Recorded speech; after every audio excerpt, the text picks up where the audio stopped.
ബ്രസീലിനെ വീഴ്ത്തി നോർവേ ചരിത്രം കുറിച്ചിരിക്കുകയാണ്. ഹാളണ്ടിന്റെ ആ ഇരട്ട ഗോൾ തന്നെയാണ് ഏറ്റവും അധികം ഇന്ന് വാഴ്ത്തപ്പെടുന്നത്. ലോകകപ്പിലെ തന്നെ ഏറ്റവും വലിയ അട്ടിമറിയായി ഇതിനെ രേഖപ്പെടുത്തിയേക്കും. 5 ലോക കിരീടങ്ങളുള്ള ബ്രസീലിനെയാണ് 2-1 വീഴ്ത്തി നോർവേ ക്വാർട്ടർ ഫൈനലിലേക്ക് കാലെടുത്തു വെച്ചത്.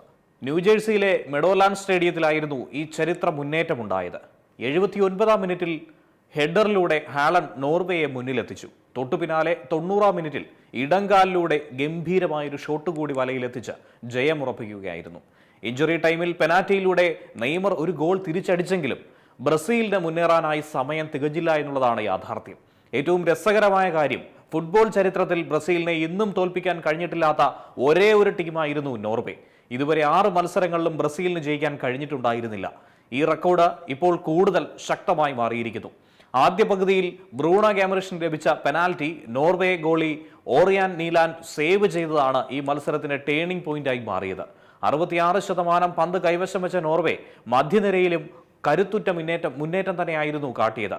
ആ മികവ് തന്നെയാണ് ഈ വിജയത്തിലേക്ക് നയിച്ചത്. ഈ ജയത്തോടെ ഹാളണ്ടിന്റെ ഗോൾ എണ്ണം വന്നത് 7 മാറിയിരിക്കുന്നു. ഗോൾഡൻ ബൂട്ട് പോരാട്ടത്തിൽ ലയണൽ മെസ്സിക്കൊപ്പം ഹാളണ്ടും 1-ാം സ്ഥാനത്തേക്ക് എത്താനുള്ള പരിശ്രമത്തിൽ തന്നെയാണ്. ബ്രസീലിനെ തോൽപ്പിക്കാൻ കഴിയുമെന്ന് ഒരിക്കലും തങ്ങൾ കരുതിയിരുന്നില്ല എന്നാണ് മത്സരശേഷം ടീം അംഗങ്ങളുടെ പ്രതികരണമുണ്ടായിരുന്നത്. അതേസമയം ഇംഗ്ലണ്ട് മെക്സിക്കോയെ 3-2 പരാജയപ്പെടുത്തി ക്വാർട്ടർ എത്തിയിരുന്നു. ജൂഡ് ബെല്ലിംഗ്ഹാം 2 ഗോളും ഹാരി കെയ്ൻ പെനാൽറ്റി ഗോളും നേടിയ ഈ മത്സരം ലോകകപ്പിലെ തന്നെ ഏറ്റവും മികച്ച പോരാട്ടങ്ങളിലൊന്നായി വിലയിരുത്തപ്പെടുന്ന ഒന്ന് തന്നെയായിരുന്നു. ഇതോടെ ജൂലൈ 11-ന് മയാമിയിൽ നോർവേ ഇംഗ്ലണ്ടിനെ ക്വാർട്ടർ ഫൈനലിൽ നേരിടുമെന്ന കാര്യത്തിൽ തീരുമാനമായിരിക്കുന്നു.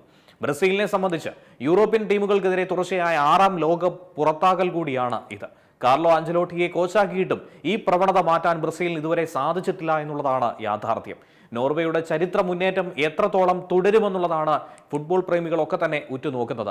ജൂലൈ 11-ലെ ക്വാർട്ടർ ഫൈനൽ കാത്തിരിക്കുന്നു ഫുട്ബോൾ ആരാധകരൊക്കെ തന്നെ.